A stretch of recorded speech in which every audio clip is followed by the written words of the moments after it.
বন্ধুরা, আজকে কোনো ডেলি ব্লগ না, আজকে মা তোমাদেরকে কিছু বলবে। তো তোমরা পুরোটা দেখলেই বুঝতে পারবে তো মা কি তোমাদেরকে আজকে জানাচ্ছে। ঠিক আছে, তো তোমরা দেখতে থাকো। আমি তোমাদের সামনে আমার মেয়েদের সম্বন্ধে কিছু কথা আজকে বলবো। সেটা হচ্ছে, দেখো ওরা যখন আমার ছোট ছিল বা ওরা যখন হলো, তখন হওয়ার পরে ওদেরকে দেখে আমার ভিতরে খুব কষ্ট হতো বা খুব খারাপ লাগতো। লোকে অনেকে অনেক কথা বলতো, তখন আমার না ভিতরে শান্তি পেতাম না। মনে হতো কি আমি কিভাবে ওদেরকে ভালো করব, ভগবান ওরা কেন এরকম হলো, ওদেরকে আমি কিভাবে বড় করব, কিভাবে মানুষ করব। তো পাঁচজন পাঁচ কথা বলতো, পাঁচ রকম কথা শুনলে নিজের মাথাটাও খুব খারাপ হয়ে যেত। আর তখন আমার বয়সটাও কম ছিল, তো বুদ্ধিটাও অনেকটা কম ছিল। তখন মনে হতো কি যে যেখানে বলতো সেখানেই নিয়ে যেতাম, যেখানে ওই বলতো ডাক্তার আছে অমুক জায়গায় যাও, সেখানেই যেতাম। তো এরকম করে করে অনেক জায়গায় ঘুরেছি। অনেক টাকা পয়সাও নষ্ট হয়েছে, কিন্তু তাতে কোনো লাভ হয়নি। মা ভেবেছিল আমাদের ভালো করবে। হ্যাঁ, আমার মনে একটা আশা ছিল কি যে আমি ওদেরকে ভালো করবই, যেভাবেই হোক আমি ওদেরকে ভালো করব। এইভাবে ভেবে দৌড়াতাম সব জায়গায়। এক জায়গায় একটা জায়গায় নিয়ে গিয়েছিলাম, নিয়ে যেয়ে সেখানে একটা কবিরাজি চিকিৎসা করে আমার ছোট মেয়েটার পাটা আরও খুব খারাপ হয়ে গিয়েছিল। খুব কষ্ট করে আমি সেখান থেকে নিয়ে আসছি। তো এইভাবে কষ্ট করতে করতে অনেক দিন চলে যায়। তারপরে ওরা যখন একটু বড় হয়ে গেল, বুদ্ধি হলো, তখন আরও 5টা ছেলে মেয়ে পড়াশোনা করে, প্রাইভেট মাস্টার আসে। তখন আমার মেয়ে বই নিয়ে যায়, ওখানে গিয়ে বসে পড়াশোনা করতে করতে সবাই স্কুলে যায়। তখন ও বলে কি মা আমি স্কুলে যাব। তো আমাদের বাড়ি থেকে একটু দূরেই, বেশি দূর না, কাছেই হয়। তো একটা প্রাইমারি স্কুল ছিল, ওখানে ওকে ভর্তি করে দিলাম। দেওয়ার পরে তখন ও ওখানে পড়াশোনা করলো। করার পরে যখন ক্লাস 5 পাস 5-এ উঠে গেল, পাস করে 4 পাস করে, তখন ওকে ভর্তি করাতে নিয়ে যেতাম যে সমস্ত স্কুলে। তো সেই সমস্ত স্কুলে আমাদের শহরে আর কি, সেই স্কুলগুলোতে ওকে ভর্তি নিতে চেত না, বলে কি না ওকে আমরা ভর্তি নিতে পারবো না, অসুবিধা হবে অনেক রকম। তো এরকম করে ভর্তি নিত না। তারপরে তো আমি ভীষণ টেনশনে পড়ে গেলাম যে তাহলে মেয়েটা কি আমার পড়াশোনা করতে পারবে না, আর 5টা ছেলে মেয়েদের মতো পড়াশোনা শিখবে না। তো আবার অনেকেই বলতে কি ওদেরকে পড়াশোনা করে কি করাবে, পড়াশোনা করে কি করবে, এরকম ধরনের কথা বলতো অনেকে, অনেক কথা। তো যাই হোক, সেগুলো মাথায় ঢুকতো। আর ভাবতাম যে ঠাকুর তাহলে কি করবো আমি। তো এরকম করতে করতে হঠাৎ একদিন একজন আমাকে বললো, কাকিমা তুমি ওকে ভর্তি করাতে পারছো না, তাহলে তুমি আমাদের এখানে যে মিশন গার্লস হাই নিয়ে যা কথা বলে দেখো তো, হয়তো ওকে নিবে ভর্তি। তারপরে ওকে সেখানে নিয়ে গেলাম, নিয়ে যা ম্যাডামদের সঙ্গে কথা বললাম। তো ম্যাডামরা খুবই ভালো ছিল, তারা সমস্ত কথা শুনেই ওকে ভর্তি নিয়ে নিল।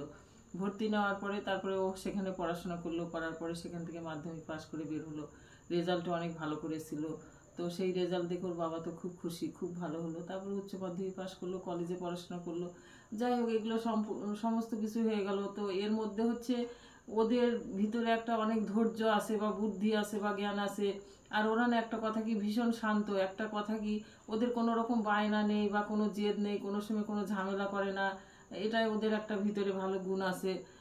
আজকে যদি ওরা কোনো রকম বায়না বা জেদ করতো, তাহলে হয়তো আমি ওদেরকে মানুষ করতে পারতাম না। তো এরকম করে খুব কষ্ট। আর সম্পার তো শারীরিক কষ্ট বা যন্ত্রণা খুবই বেশি, সেটা নিয়ে আমি যে কি কষ্ট করে ওদেরকে মানুষ করে তুলেছি বা বড় করেছি, সে ভগবান ছাড়া কেউ জানবে না।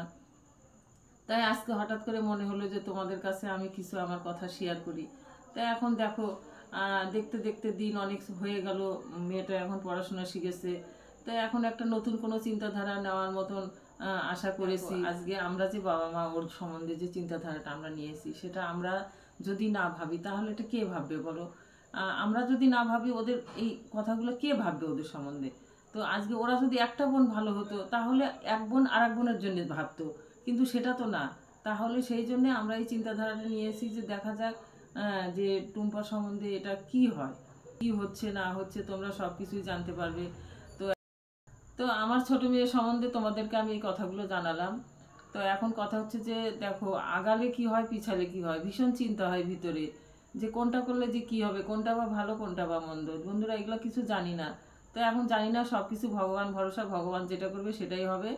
তো এখন আর আমাদের তো কেউ নেই। হ্যাঁ, আমাদের কেউ নেই, কে পাশে দাঁড়াবে, কি হবে না হবে।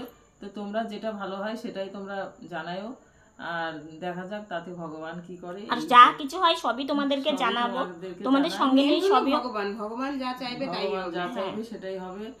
তো মা দেখো অনেকদিন থেকে ভেবেছিল তোমাদের এই কথাগুলো জানাবে, কারণ তোমাদের কাছে মা সব কিছু কথা বললে না মায়ের মনটাও ভালো লাগে। তো সেই জন্য মা আজকে তোমাদের এই কথাগুলো সব কিছু মা বললো। সবসময় টেনশন করে। হ্যাঁ আমাদের নিয়ে খুব টেনশন তো tension। হবেই। দেখো আমাদের তো দিনে দিনে বয়স হচ্ছে, ভয় হয় না যে ওদের পাশে কাকে দাঁড়াবো, কে ওদেরকে দেখবে বলো? বাবা মা ছাড়া তো ওদেরকে কেউ দেখবে না, ওদের আর দেখার কে আছে? আর প্রত্যেকটা বাবা মায়েরই তার সন্তানের জন্য চিন্তা হবে। চিন্তা হয়, সবাই তো নিজেরটা সবাই বোঝে, কিন্তু অন্যেরটা তো কেউ বোঝে না। তো সেই জন্যই সবসময় ভগবানকে ডাকি আর বলি, ঠাকুর একটা ব্যবস্থা করে দিও তুমি, মানে উনি ছাড়া আমাদের কেউ নেই, তুমি ছাড়া কেউ নাই। তো তোমরা তো সেই সবই জন্যেই, দেখো। হ্যাঁ, এই জন্য বোনও দেখো, বোনের এই যে ঠান্ডা লেগে চোখ মুখ একদম বসে গেছে। গলা বসে গেছে। হ্যাঁ তো এই কি তো করবে, আমার কষ্ট দেখতে পারে না। এই যে সকাল উঠবে, স্নান করবে, আমার হাতে হাতে কাজ করে, আমি অনেক সময় বারণ করি, দেখে যে মায়ের ব্যথা, মা তো একা একা পারে না, ওই কত কাজ করে করে মানে আমাকে মাকে সাহায্য হেল্প করে। করে আর কি। হ্যাঁ, এই যে ঠাকুর সেবা, সামনে কিছুদিন আগে খুব গরম পড়েছিল না, খুব গরম তখন পড়েছিল, থেকেই মানে ঠান্ডাটা লেগে গেছে। ঠান্ডা গরম, এই ঠান্ডা গরম যদি ওয়েদার চেঞ্জ হওয়ার সময়টাতেই ঠান্ডা লেগে যায়। তো আমার মায়ের কথাগুলো কেমন লাগলো অবশ্যই জানিও।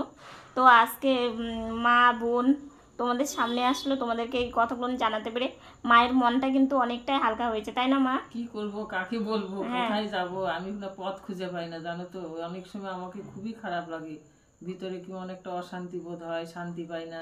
তো তোমরা একটু মাকে বলো যে মা যেন চিন্তা কম করে। দেখো না এই চিন্তা করতে সবসময় করতে, চিন্তা করে হ্যাঁ না। চিন্তা করতে করতে দেখো আমার এখন মায়ের, ওরা তো বড় হয়ে গেছে, ওরাই আমাকে বলে, মা তুমি এত চিন্তা করো কেন, দেখো কিচ্ছু হবে না, ভগবান সব ঠিক করে দিবে। তো জানি তো, ওই যে কথাতে বলে না, যাওয়ার দেওয়ালে পিঠ ঠেকে গেছে, তার তো একটা দরজাই খোলা, তাছাড়া তো আর কোনো পথ নেই আমাদের। তো উনি আমাদের সেই এদের জন্ম হওয়ার থেকে উনিই ওদেরকে মানুষ করছে, ওদের পাশে ওই ভগবানই আছে, আশা করি এর পরেও থাকবে, এই ভরসাটা আছে ভিতরে।